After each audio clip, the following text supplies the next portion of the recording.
Hello, everyone. I hope you're having a really beautiful day. Welcome back to the daily transmission. Today it's called Living Without Unconscious Agreement. Let me just start out by saying this. I've never been here to awaken anyone. And any moment that my ego has ever tried to do that, I've met it with grace and forgiveness. And then I've rethought it. Because just like anything else, we can certainly relearn, we can reteach, we can choose again. Who I am speaking to are the people who are already awakening on their own. The ones who can feel it in their bodies, not just think it in their minds, and not just talk about it. The ones who've noticed that something about the way we've been living, celebrating, working, consuming, and complying no longer fits the same way it once did. Consensus reality is powerful. It's the shared agreement about how things are supposed to be. The systems, the schedules, the expectations, rituals we inherit and perform without ever consciously consenting to them. And that reality doesn't disappear just because we became aware of it. We still live here. We still participate, and we still move through it. But awareness changes the relationship.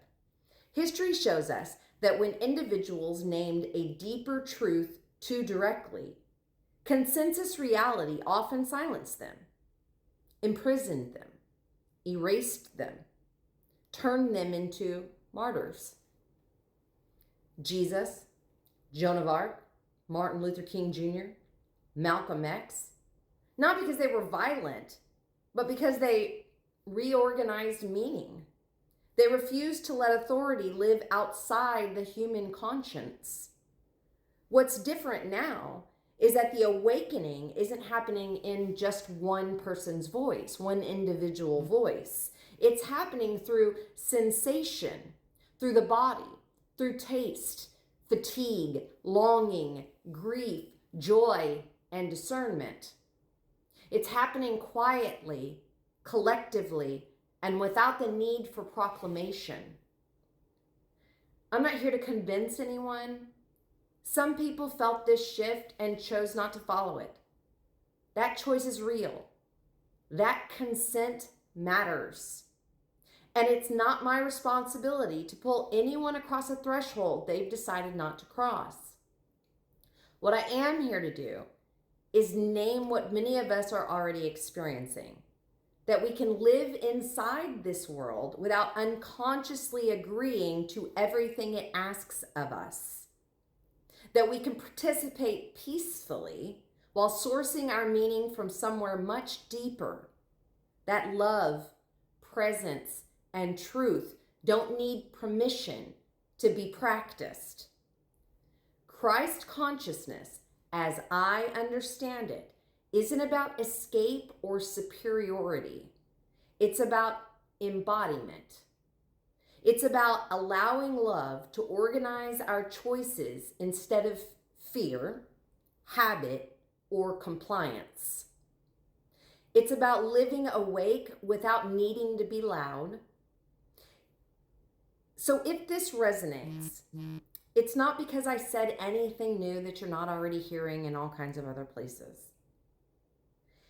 And if it doesn't, that's okay too.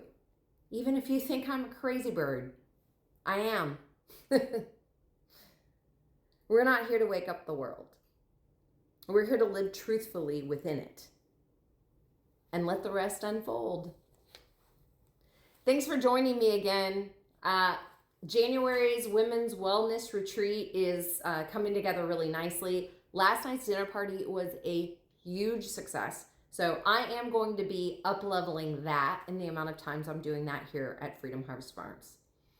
I hope that if you live in my region, you'll reach out to me and see how we can work together, collaborate, garden. You can come out to an event. And if you don't live in my region, I would love it if you would follow me.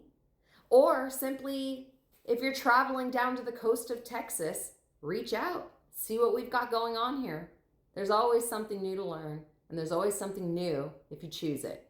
I love you. I hope you have the best day ever, and I'll see you all tomorrow. Thanks, friends.